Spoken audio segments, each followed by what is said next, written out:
अब तक किसी हाई कोर्ट में बैकवर्ड का नामो निशान तक नहीं था। और इसका विरोध कौन लोग कर रहे हैं? ये जनरल कैटेगरी के वही लोग हैं जो अपर कास्टों में काउंट होते हैं। इसका विरोध मुसलमान नहीं कर रहे। ये बहुजन समाज के हिंदू तबके ठेकेदारों, तुम अब तो समझ लो कि तुम कौन से हिंदू हो। 500 450 लोग जनरल कैटेगरी के ही एमपी हैं दोनों सदनों में। विश्वनाथ प्रताप सिंह की सरकार ने बैकवर्ड के मंडल कमीशन को लागू करने की बात अटल बिहारी वाजपेयी के सेनापति अडवाणी जी रथ लेकर के निकल पड़े थे मंडल के बदले मंडल ध्यान भटकाने के लिए। जनरल कैटेगरी के लोगों के पेट में अब से इतने ज्यादा मरोड़े हो गए हैं कि जिस प्रकार से कांग्रेस के समय में अर्जुन सिंह ने उच्च शैक्षणिक संस्थाओं आईआईटी आईआईएम में 27% बैकवर्ड क्लास की रिजर्वेशन को लेकर के इन लोगों ने हल्ला उतारा था। सभी को नमस्कार साथियों, मैं राजकुमार सैनी, लोकतंत्र सुरक्षा पार्टी, आप सब भाइयों से आज मजबूरन एक विनती लेकर के आपके बीच में हाजिर हूं। जो मैं आपके सामने खुलासा रखने जा रहा हूं वो आंकड़ों पे आधारित है। किसी प्रकार का उसमें कोई भी भेदभाव मिला हुआ नहीं है। जो आज स्वर्ण कास्टें यूजीसी यूनिवर्सिटी ग्रांट कमीशन को लेकर के उसके अंदर 13 जनवरी को जो बिल आया, उस बिल में सिर्फ इतना कहा था कि 1950 में जब संविधान लागू हुआ तो सभी शिक्षण संस्थानों में एक कमेटी भेदभाव को रोकने के लिए बननी चाहिए थी, जो अब तक नहीं बनी। इस कमेटी का गठन भेदभाव, रोजगार और पदोन्नति के अंदर जिस प्रकार का एससी एसटी ओबीसी के लोगों के साथ सौतेला व्यवहार रहा है, उसको ध्यान में रखते हुए यह कमेटी गठित करी जानी है। लेकिन जनरल कैटेगरी के लोगों के पेट में अब से इतने ज्यादा मरोड़े हो गए हैं कि जिस प्रकार से कांग्रेस के समय में अर्जुन सिंह ने उच्च शैक्षणिक संस्थाओं आईआईटी आईआईएम में 27% बैकवर्ड क्लास की रिजर्वेशन को लेकर के इन लोगों ने हल्ला उतारा था। और 1990 में जब विश्वनाथ प्रताप सिंह की सरकार ने बैकवर्ड के मंडल कमीशन को लागू करने की बात अटल बिहारी वाजपेयी के सेनापति अडवाणी जी रथ लेकर के निकल पड़े थे मंडल के बदले मंडल ध्यान भटकाने के लिए, आज भी ये लोग इस बिल के विरोध में ध्यान भटकाने के लिए लगे हैं और सड़कों पे उतारू हैं। जबकि बैकवर्ड जो 60% लोग हैं वो कुंभकर्ण की नींद सोए हुए हैं। मित्रों, जिस प्रकार का वातावरण देश के अंदर बीजेपी ने वोटिंग सिस्टम को लेकर के पैदा किया है, लेकिन अब चाहे वो वोट के ध्यान को रखते हुए या लोगों को इंसाफ के ध्यान में रखते हुए लेकर के अगर ये बिल लाए हैं तो ये 80% लोग सरकार में ही बैठे हैं जिन लोगों की देखरेख में बिल बना। और प्रदेश देश की सरकार में मैक्सिमम लगभग 500 450 लोग जनरल कैटेगरी के ही एमपी हैं दोनों सदनों में। मेरी आपसे विनती है कि आप इस जानकारी को जन जन तक पहुंचाएंगे कि इतना फिर कहा था कि ये कमेटी बना करके जो एससी एसटी ओबीसी के साथ में भेदभाव हुआ है, सबसे ज्यादा बैकवर्ड क्लासेस के साथ भेदभाव हुआ है। मैं आपको एक वीडियो सुनवाना चाहता हूं। यदि आप जुड़ गए हो तो मेरी आपसे विनती है कि पहले आप ये एक वीडियो सुने जिस भेदभाव को रोकने के लिए ये कमेटी बनाई गई है। समानता देने की ऐतिहासिक कोशिश थी, जिनके साथ जाति के आधार पर भेदभाव किया जाता रहा है। क्या वाकई यह सच है कि नरेंद्र मोदी ने पहली बार सवालों के लिए सोचा है? क्या यह सच है कि सरकारी विभागों में आरक्षण से पिछड़े ही पिछड़े भर गए? क्या यह सच है कि आरक्षण से दलित ही दलित भर गए? क्या यह सच है कि आरक्षण से आदिवासी मजबूत हो गए? क्योंकि कहा तो यही जाता है और इसी के आधार पर आरक्षित जातियों के काबिलियत को लेकर नफरत और घृणा का माहौल बनाया जाता है। तो दलितों पिछड़ों को आरक्षण का सच क्या है? एक अंग्रेजी अखबार ने इसे लेकर सूचना के अधिकार के तहत जानकारी पाई और जो जानकारी मिली उसे देखकर सामाजिक न्याय के लिए आरक्षण के सिद्धांत की बुनियादी गिरी हुई नजर आई। सबसे पहले देखिए देश के केंद्रीय विश्वविद्यालयों में आरक्षण की सच्चाई। इस देश में कुल केंद्रीय विश्वविद्यालय है 40। क्या पढ़ाने वालों की तादाद है 11,486 और गैर शिक्षक कर्मचारी है 5,835। माना जाता है कि विश्वविद्यालयों में देश के सबसे सचेत लोग रहते हैं, जहां से सामाजिक न्याय की संहिताएं फूटती है, जहां से देश को दिशा देने वाले लोग निकलते हैं। तो क्या हकीकत विश्वविद्यालयों में दलितों पिछड़ों आदिवासियों को आरक्षण की? और कीजिए, इस देश के केंद्रीय विश्वविद्यालयों में कुल प्रोफेसर है 1,125 और दलित केवल 39 मतलब 3.4%। और होने कितने चाहिए? कम से कम 15% मतलब 178। आदिवासी प्रोफेसर केवल 6 और होने चाहिए 84 और पिछड़े प्रोफेसर एक भी नहीं, लेकिन न्यूनतम होने चाहिए 27% मतलब 304। अब देखिए सवर्ण प्रोफेसरों की तादाद 1,071 कितना 95.2% और अधिकतम होने कितने चाहिए? सिर्फ 50% मतलब अधिकतम 562। क्या इस बात पर आप यकीन करेंगे कि 1 अप्रैल 2018 तक भारत के किसी भी केंद्रीय विश्वविद्यालय के किसी भी विभाग में 28 साल के आरक्षण के बाद भी पिछड़ी जाति का एक भी प्रोफेसर नहीं था? लेकिन यही सच है। और प्रोफेसर ही क्यों, एसोसिएट प्रोफेसर देखिए, कुल एसोसिएट प्रोफेसर है 2,620, दलित प्रोफेसर 130 मतलब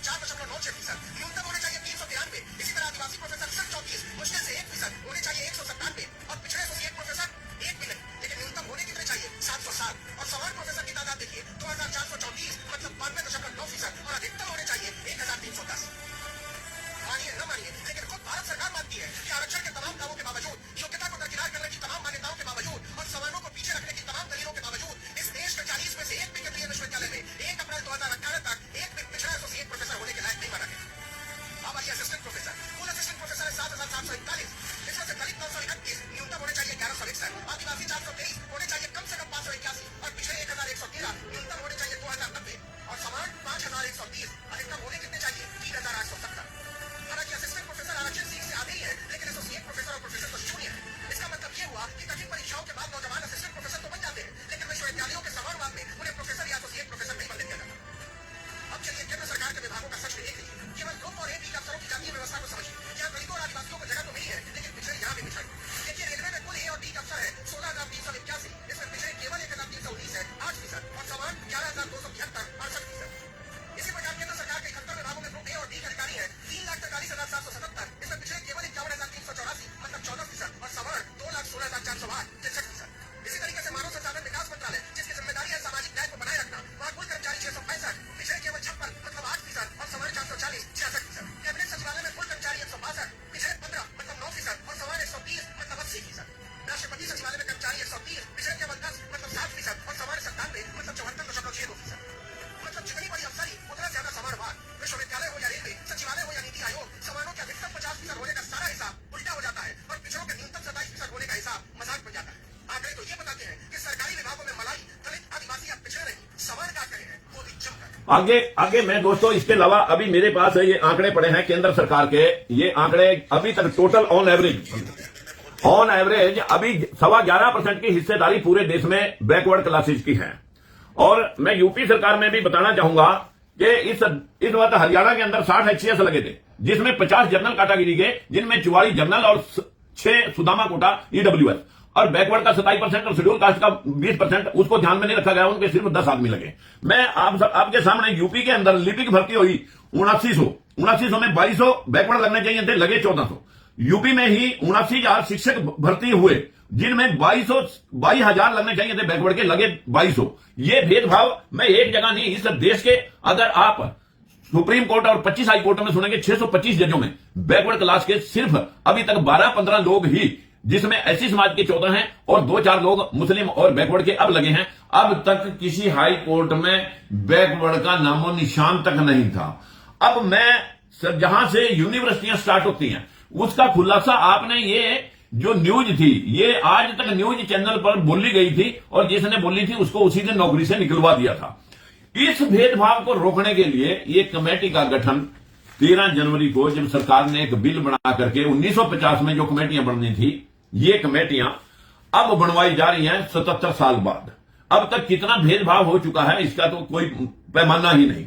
लेकिन ये जो कमेटी बनेगी, जो अपर कास्टों के लोग इसके खिलाफ विरोध कर रहे हैं कि जनरल कैटेगरी के स्टूडेंट के साथ एट्रोसिटी होगी, जिस प्रकार से SC के लोग एट्रोसिटी का मुकदमा लगवाते हैं, उसी प्रकार बैकवर्ड क्लास के भी इसी प्रकार जनरल कैटेगरी के साथ बिहेव करेंगे। उनको इंसाफ कैसे मिलेगा?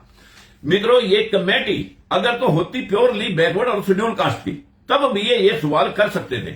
लेकिन इस कमेटी में सिर्फ SC और BC का तो एक आदमी होगा, और बाकी के तो जिनका नेटवर्क है, जिनका वर्चस्व है यूनिवर्सिटियों में और कॉलेजों में, वहां तो सारे लोग वही बैठे हैं। इस कमेटी में लिए कौन जाने हैं, इसका खुलासा मैं आपके सामने करने के लिए आज लाइव आया हूं। जो ये कमेटी बनेगी, किसी भी यूनिवर्सिटी का वाइस चांसलर या किसी कॉलेज का प्रिंसिपल, वो इस कमेटी को संचालन वो बढ़ाएगा, उसके संचालन में यह कमेटी चलेगी। और इसमें 3 सीनियर प्रोफेसर लिए जाएंगे। अब प्रोफेसर तो सारे यही लोग बैठे हैं, अब वो 3 सीनियर प्रोफेसर जब लिए जाएंगे तो वो तो वही होंगे जनरल कैटेगरी से।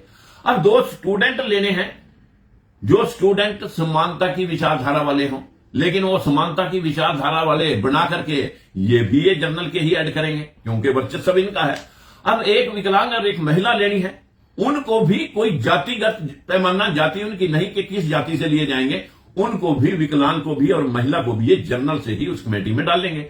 और 2 आदमी सिविल काउंसिल मतलब सिविलियन में से लेने हैं, कोई रिटायर्ड अधिकारी या कोई समाज सेवी। अब इसमें भी जाति का नाम नहीं लिखा गया कि किस जाति से, किस वर्ग से लेने हैं। तो मित्रों, ये लोग भी दोनों के 2, जिनका वर्चस्व है वो लोग स्वाभाविक है वो अपने ही रखेंगे।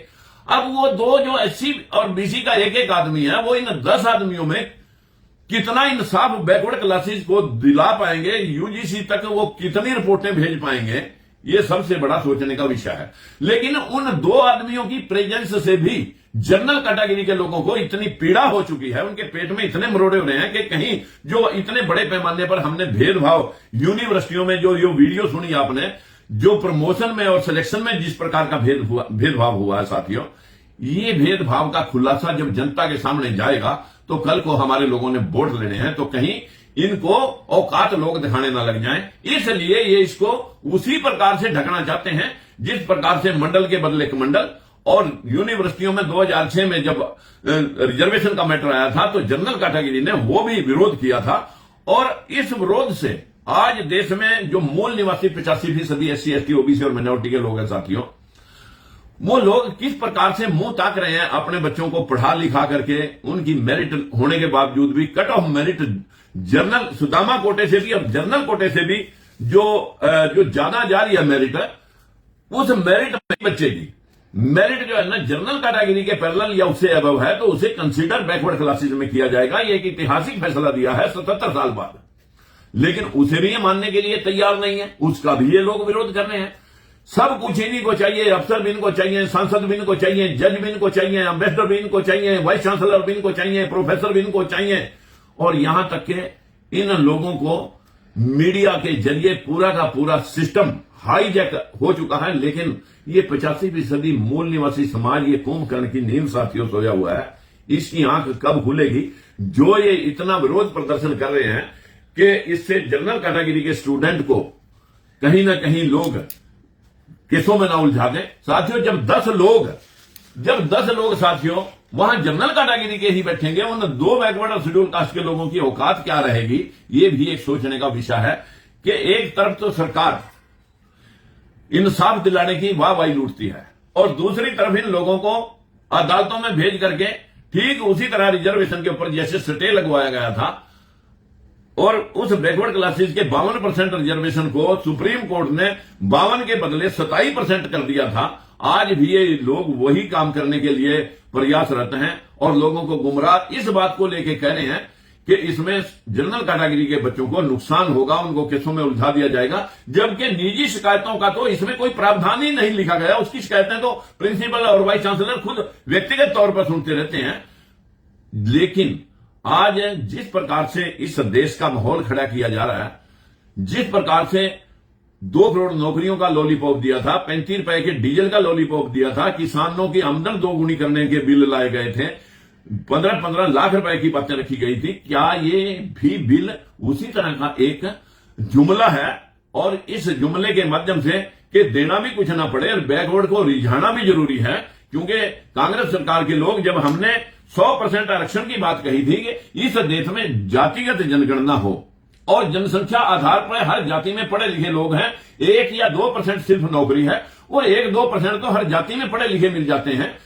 सभी को जनसंख्या आधार पर उसकी शासन और प्रशासन में भागीदारी मिलनी चाहिए थी। लेकिन संविधान लागू होने के बाद 77 साल बाद भी ये लोग हम लोगों को सिर्फ हिंदू बना करके वोट तो लेना चाहते हैं, लेकिन अधिकार देने के लिए इनके पास रत्ती भर जितना उड़द पे सफेदी होती है उतना भी इनके पास ममता नहीं है। लेकिन मैं मित्रों आप सभी साथियों से ये जरूर कहना चाहूंगा, ये खेल गजब यूनिवर्सिटियों जुडिशरी के अंदर जो पूरे सिस्टम के अंदर जो भेदभाव हो रहा है, ये खेल गजब है। अपने गूगल पर सर्च मार करके ये वीडियो जरूर देखें। और अभी अगर इस बिल को सरकार ने बनाया है जिसका हम समर्थन कर रहे हैं और इसी में बैठे लोग इस सरकार का विरोध कर रहे हैं, हमारा विनती है राष्ट्रपति और माननीय प्रधानमंत्री मोदी जी से कि अगर आप ये बिल लेकर आए हैं तो सबसे पहले तो इनको चुप कराओ, नहीं तो इनके खिलाफ कार्रवाई करो जो इस प्रकार का आंदोलन कर रहे हैं। और नेटवर्क के जरिए, मीडिया के जरिए या नेशनल चैनल पर बैठ करके राष्ट्रपति और प्रधानमंत्री दोनों जनता को संबोधित करेंगे। इस बिल में ऐसा कुछ नहीं है कि जिसमें किसी के खिलाफ एट्रोसिटी होगी। इस बिल में सिर्फ भेदभाव मिटाने के लिए जो अब तक शोषण हुआ है सबसे ज्यादा बैकवर्ड क्लासेस के साथ और शेड्यूल कास्ट के साथ, ये भेदभाव सिलेक्शन और प्रमोशन में रोकने के लिए भेदभाव को ये कमेटी गठित की जानी है और इस कमेटी को सरकार गठित करवा रही है और कोर्ट भी इसमें अपना सहमति दे रहा है, क्योंकि अभी अभी जो फैसला आया था कि जनरल कैटेगरी के बच्चे अगर ज्यादा मेरिट लेते हैं तो उनको मौका मिलना चाहिए, लेकिन यहां तो 50% कोटा, अघोषित कोटा जनरल कैटेगरी के लिए कर दिया कि इसमें बैकवर्ड क्लास का बच्चा अप्लाई ही नहीं कर सकता और उसमें भी 10% ऊपर से 15% लोगों के लिए सुदामा कोटा ईडब्ल्यूएस लागू कर रखा है। मेरा अधिक ना कहते हुए आप सभी से एक विनती है कि जो शोर मचाया जा रहा है कि मिस यूज ऑफ लॉ होगा, भाई ये पुलिस का कानून कब से अंग्रेजों के समय से चल रहा है। मिसयूज तो लोग उसका भी कर लेते हैं। बहन बेटियों से रेप करने के बाद लोग मिसयूज तो कानून का तब भी कर जाते हैं, तब आप सड़कों पे आते नहीं हैं। जब मनीषा कांड होता है, जब हाथरस में बच्ची का रेप होता है, तब आप सड़कों पे आते नहीं हैं। आप लोगों को सिर्फ अपने लोग दिखाई देते हैं।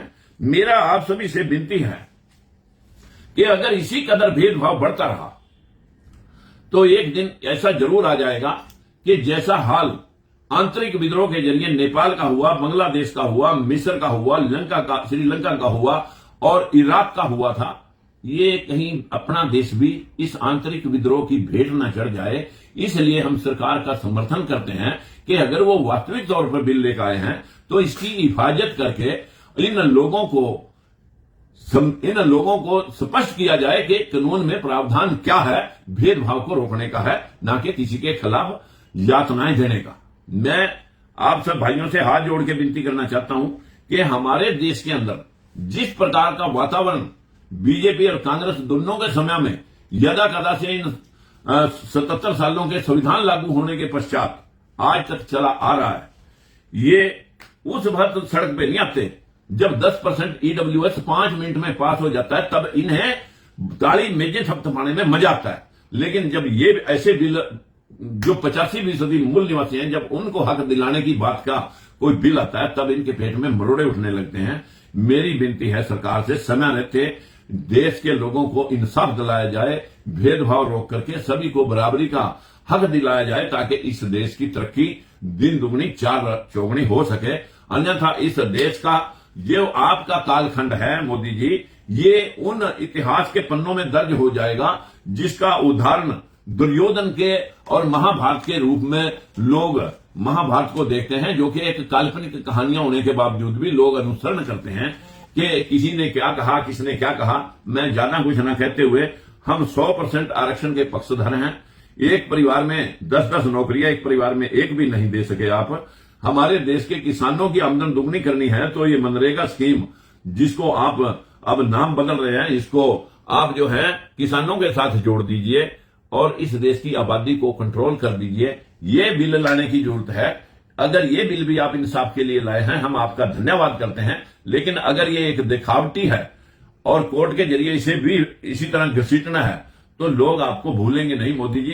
काठ की हंडी बार बार नहीं चढ़ती और बहुत सारे लोग अंदर खाते आपकी अपनी मजबूरी की वजह से आपके साथ खड़े हैं कि 5 किलो दाने मिल रहे हैं। लेकिन जिस दिन 5 किलो दाने के हिस्से से बाहर निकल करके लोग सड़कों पे आ गए, तो यहां का वातावरण इतना क्रूर होगा कि ये देश पहले भी गुलाम हुआ है और आप ही के समय में फिर गुलाम हो सकता है। और इसका विरोध कौन लोग कर रहे हैं? ये जनरल कैटेगरी के वही लोग हैं जो अपर कास्टों में काउंट होते हैं। इसका विरोध मुसलमान नहीं कर रहे। ये बहुजन समाज के हिंदू तब के ठेकेदारों, तुम अब तो समझ लो कि तुम कौन से हिंदू हो। मेरा आपसे विनती है कि आंख खोल लो और अपने हितों के लिए जागरूक हो जाओ। नमस्कार।